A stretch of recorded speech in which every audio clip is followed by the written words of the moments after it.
that took the NDA, that took the Prime Minister's direct decision making to say, why not? We can give it to a woman.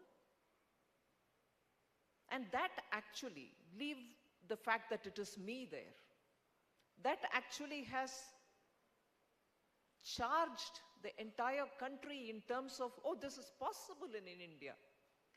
This is possible in India. I feel doubly blessed that I am there. That's a different story. But it is possible for a woman in this country to reach that level. And you're charged with this decision of the Prime Minister. But at the same time, you are every morning saying how such crimes against women are vitiating the atmosphere. And it is very painful when that gets politicized. Crimes against women, who's the perpetrator, who's not the perpetrator, based on that the agony is replayed and charges are leveled against one another. Politicizing it. But does that mean that you don't talk of politics at all in the context of women? You do. You need parties which don't mouth or do lip service for women's emancipation or empowerment. That is where the element of politics can come, but not when you're talking about rape per se or crime against women per se. So we need to draw that fine line. And much before anyone says, you were the one to say you can't politicize crimes against women, but you're talking about it, I want to draw that line and talk about it, because a party which cannot just do lip service, which shall not do lip service, but which shows in action what empowering women is today talking to you in Karnataka being in the opposition. A party which can tell you what it is to empower women. I again go back to the rape and repeat of rape offenses as is projected by the various reporting which is happening. In India, at least the data shows, I'm not exactly giving those statistics, but I'm broadly telling you, out of 10 rapes that happen, nearly 6 to 7 of them are by known people. The victim has some kind of link with the person. That doesn't mean the crime is any less. But it is by some neighbor or a family friend or a relative or somebody. And as a result, it is even more heinous. Where you trust your people, where you trust somebody known, it happens, it leads to a kind of a shock. And the rest, let's say 3 or 4, are by total unknown people.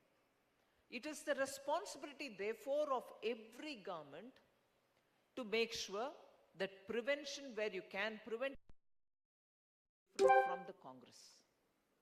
Now I'm actually bringing in the political line. Crime has to be prevented. Crime has to be prevented with methods which mean something. And in Karnataka,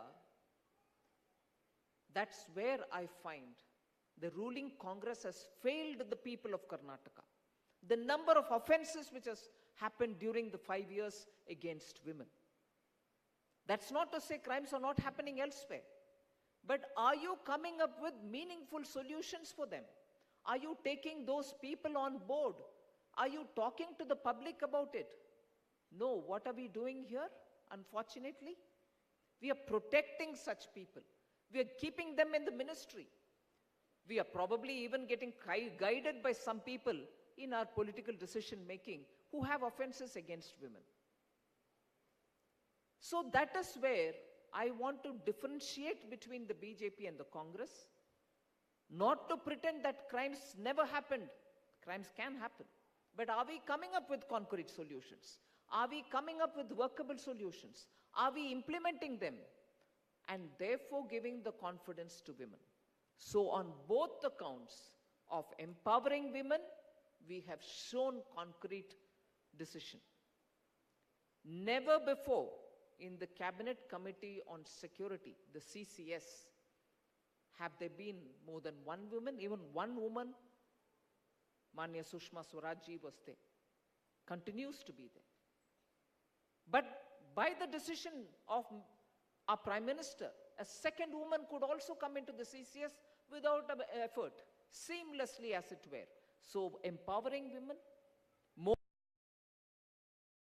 But at the same time, when you're looking at giving safety for every woman in the country, we are also making sure we are responding in time when the entire atmosphere is getting vitiated because of the repeat, narration of how many women are getting offended. So as regards women, women's empowerment, coming up with positive suggestions, I can even go back to the days when Sri Yediyurappa ji was the Chief Minister of